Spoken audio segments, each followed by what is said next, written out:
Solar प्रोजेक्टच्या नावाखाली शेतकऱ्यांची फसवणूक केली जाते। शेतकऱ्यांची फसवणूक कदापि सहन करणार नाही असं शेतकरी नेते राजू शेट्टी यांनी म्हटलेलं आहे। राजू शेट्टी यांनी आता या प्रकरणासंदर्भात थेट इशारा दिला आहे। सोलर प्रोजेक्टच्या नावाखाली शेतकऱ्यांची जी फसवणूक केली जाते ती फसवणूक कदापि सहन करणार नाही असं शेतकरी नेते राजू शेट्टी यांनी म्हणत इशारा दिला आहे।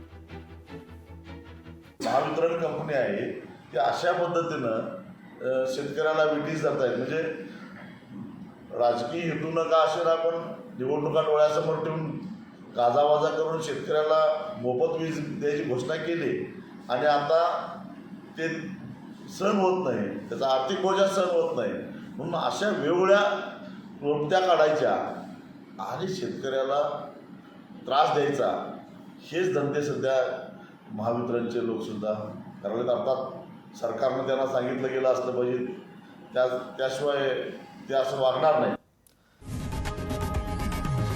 लोकशाही मराठी ऐका, पहा, जागरूक रहा.